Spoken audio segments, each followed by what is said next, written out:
सुनाएंगी तो आपको वो ध्यान से सुननी है, और उसके बाद अगर आपको कुछ समझ ना आए तो आप मैम से क्वेश्चंस भी पूछ सकते हैं। तो आज आपको मैम साखिया सुनाएंगी। मैम कोमल दी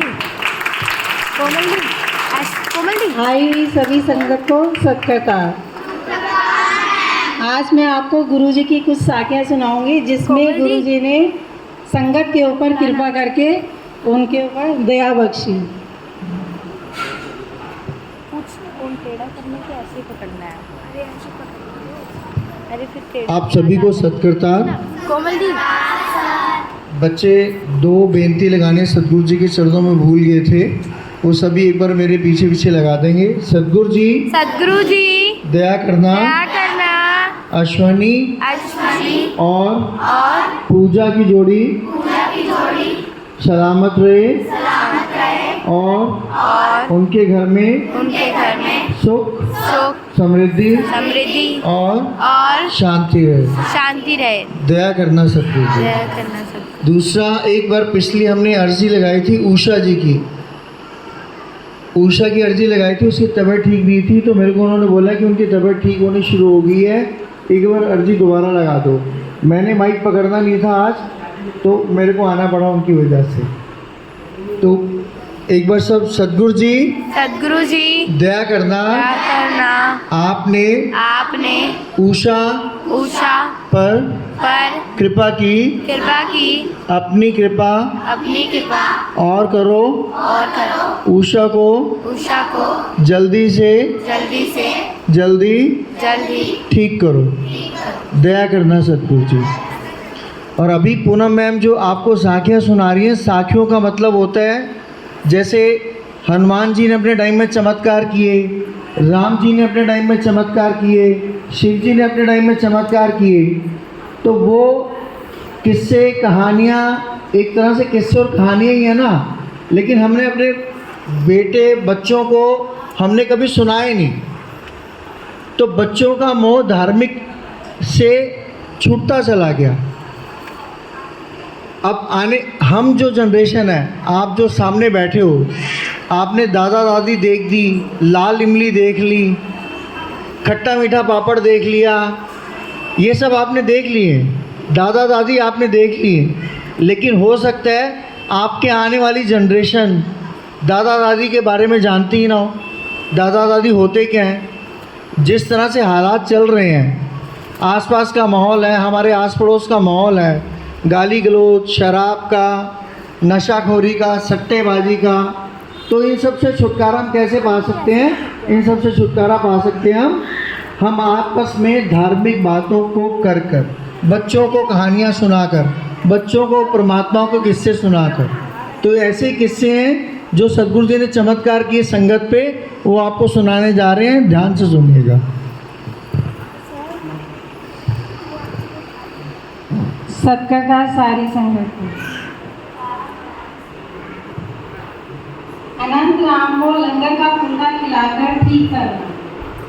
अनंत राम को तू सुख दिया, बागवान पूरा लाहौर में रहता था।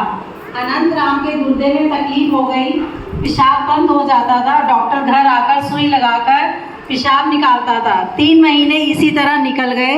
अनंत राम को जब भी ज़रूरत होती गाय के दूध की लस्सी बनाकर पीने के लिए दी जाती और जौ का पानी दिया जाता, परंतु ना तो पेशाब आता और ना ही रोटी खाई जाती। डॉक्टर का इलाज चलता रहा, परंतु कोई लाभ ना हुआ। अनंत राम भट्टे वाले रिश्ते में अनंत राम का भाई था। वह मरीज अनंत राम का पता लेने के लिए उसके घर आया।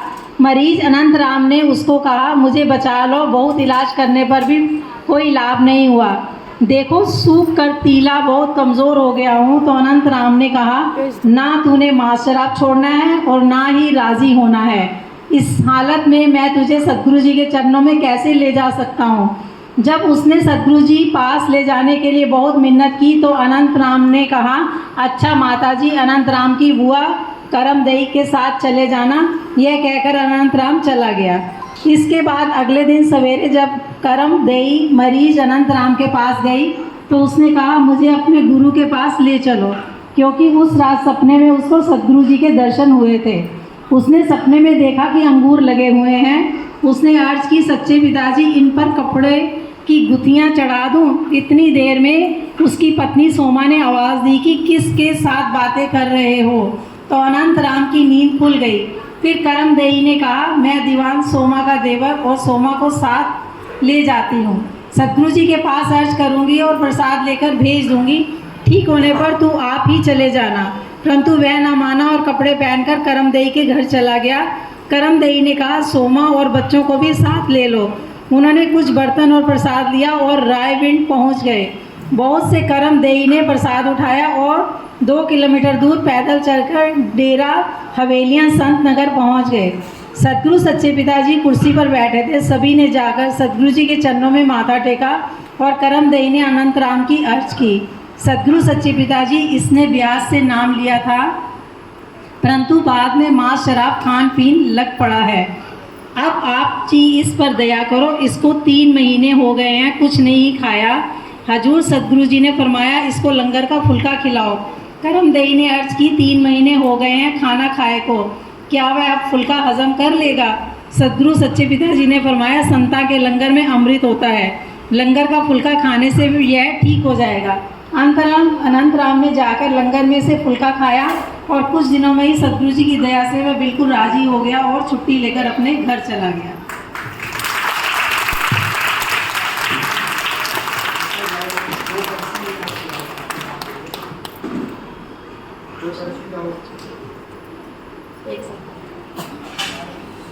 क्या समझ आया सबको, बच्चों को? कोई बताएगा कैसे कृपा की सतगुरु जी ने? लंगर खिलाकर। तो लंगर में कितनी ताकत है? अमृत के समान है। अब एक उस सतगुरु जी का जो चमत्कार है वो सुना रही हूँ आपको।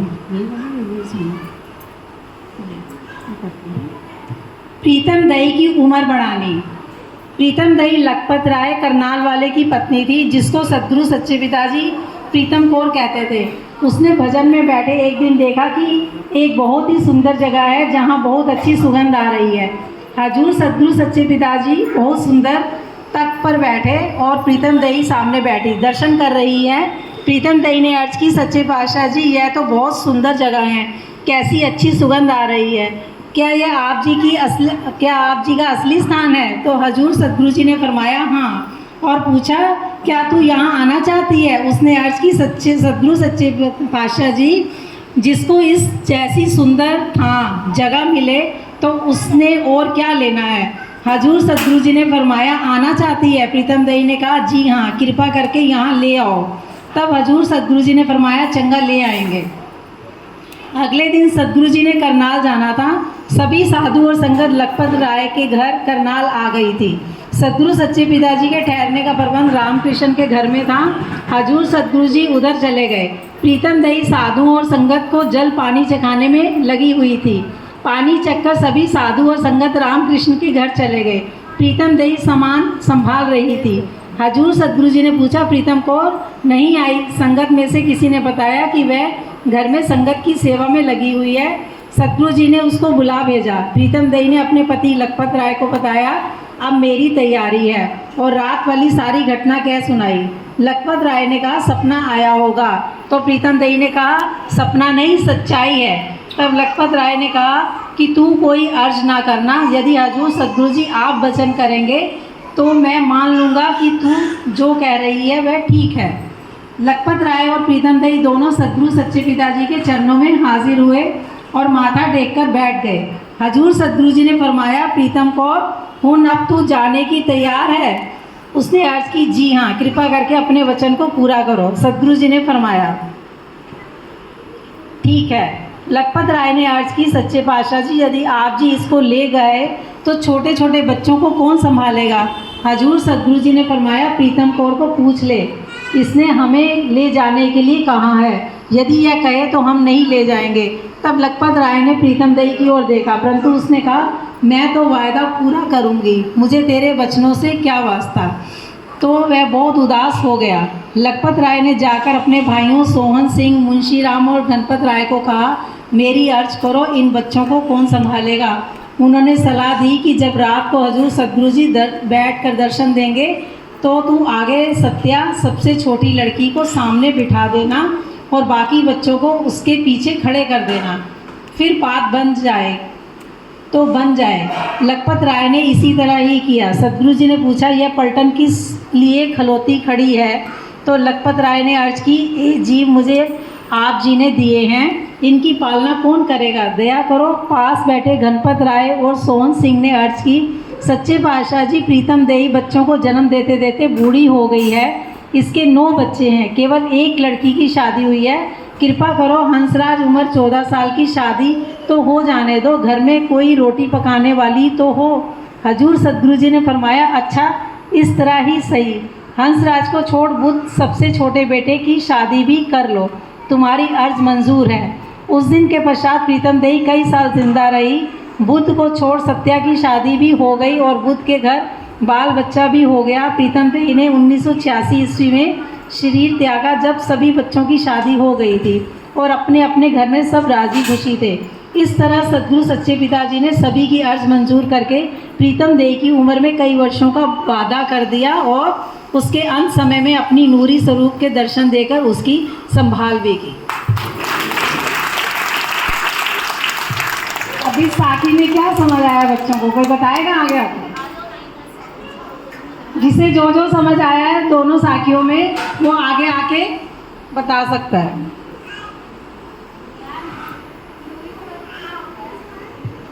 नूरी स्वरूप जिसमें बहुत तेज होता है, प्रकाश होता है।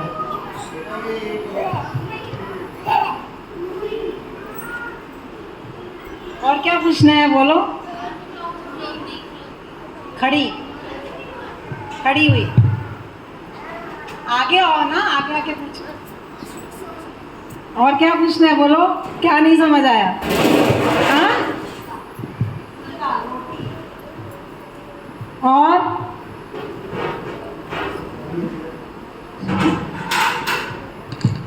सोनिया और ज्योति दोनों आगे आ जाए प्रसाद देने के लिए संगत। और कोई नहीं बोलेगा बच्चा? आ जाओ। क्या सुना है साखी में, तुमने क्या समझ आया बताओ?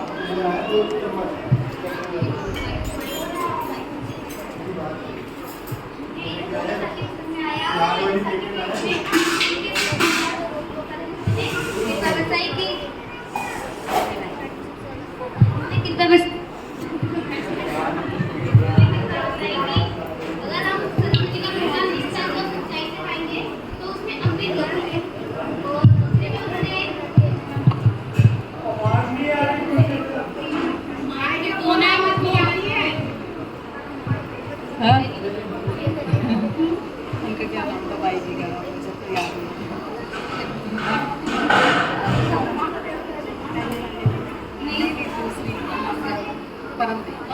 परम देई।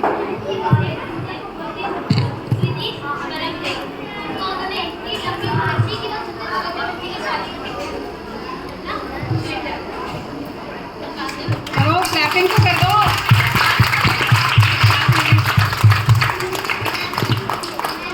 अब कौन आ रहा है आगे? आओ ना। हाँ ये पकड़ लो।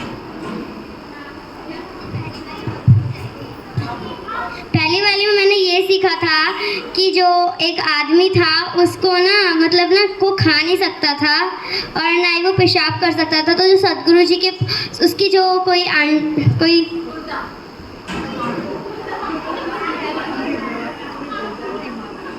उनकी माता जो थी ना, उन्होंने बोला था तो उनके ना बात सुन के ना वो तो चले गए थे, पर ना जब उन्होंने उधर सदगुरु जी के पास गए थे और सदगुरु जी ने बोला था कि लंगर खाने के लिए, लंगर का फुल्का खा के उनकी तबीयत ठीक हो गई थी।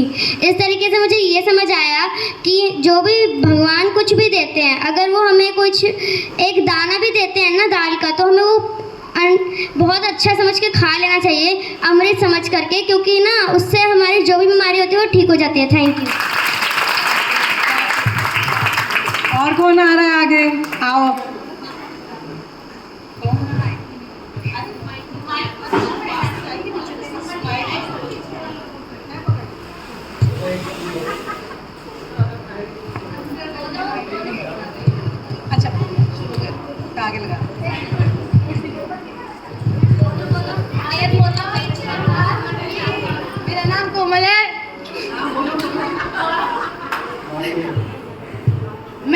सदगुरु जी की साखी में जो सुना मैं वो आपको बताऊंगी।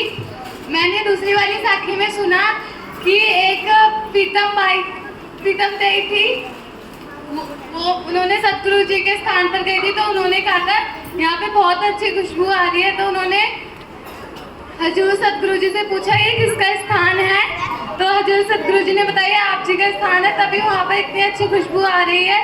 और फिर उसके मेरे को बीच में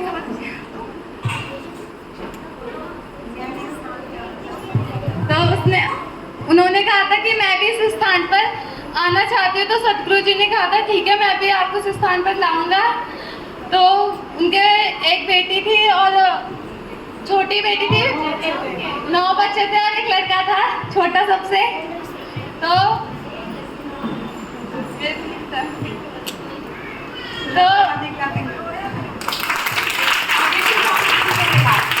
इससे आगे कौन पूरी करेगा? कौन आएगा आगे पूरी करने के लिए? किसको याद है? आ जाओ। नहीं सुनी किसी ने भी?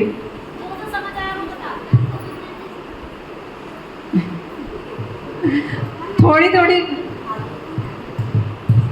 उसके आगे फिर एक छोटा सा बच्चा था, उसको सबसे आगे बिठा दिया और बाकी बच्चे थे उनको सदगुरु जी के पीछे खड़ा कर दिया था।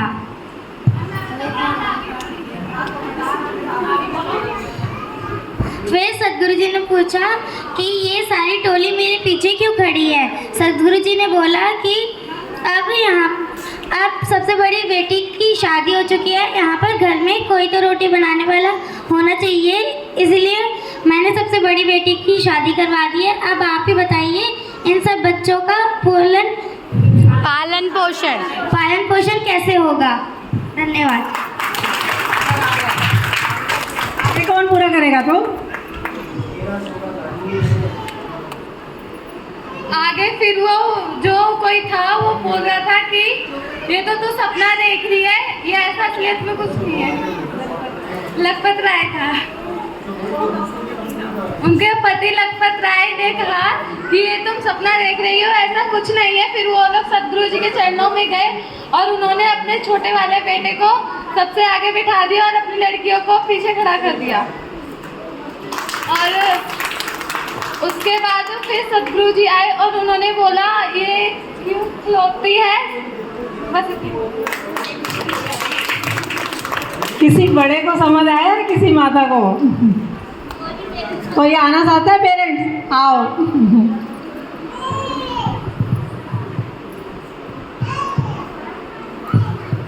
नमस्ते। मुझे इस कहानी में ये समझ में आया है कि हम सदगुरु जी की मन से सेवा करेंगे तो हमारी सारी आराधना पूरी होएगी।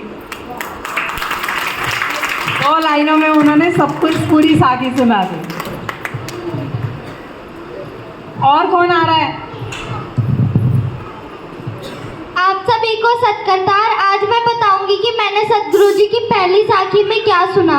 मैंने सुना अनंत राम के गुर्दे में दर्द था, उसकी वजह से उसे पेशाब नहीं आता था। वह जब उसे चाहिए तो वो पानी और गाय की दूध की लस्सी पीता था। जब वह उसे पेशाब नहीं आता तो डॉक्टर उसे सुई लगाकर पेशाब दिलाता था। फिर वो सदगुरु जी के पास गए, उन्होंने अर्जी लगाई कि अनंत राम के गुर्दे में दर्द ठीक हो जाए। फिर सदगुरु जी ने फरमाया कि इसे सदगुरु जी का फुल्का खिलाओ, लेकिन उसकी माँ ने बोला पर इसने 3 महीने से रोटी नहीं खाई तो यह फुल्का क्या खाएगा। फिर सदगुरु जी ने बोला जाओ इसे फुल्का खिलाओ, वह अमृत समान होता है। फिर उसने फुल्का खाया और वह ठीक होकर घर चला गया। धन्यवाद। देखो कितनी अच्छी बोली उसने साखी। और कोई बोलेगा? किसी को कुछ पूछना है? साखी में कुछ समझ ना आया हो?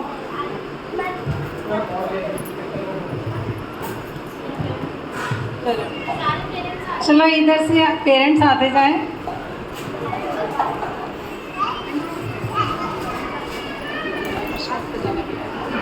बच्चों को और उधर कर दे। कोमल दी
ना।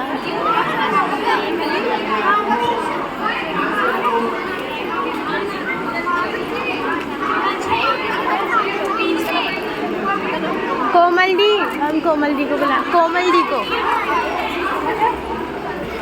चल चालू।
दोनों फोन है मम्मी, मम्मी दोनों फोन है।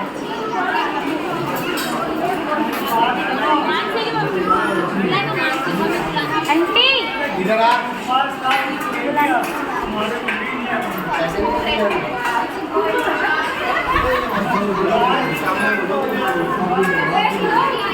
नहीं सुन रही आंटी।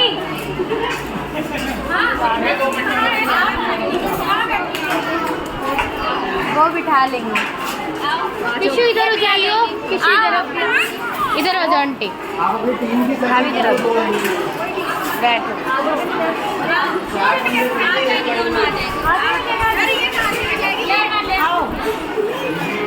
आ जाओ।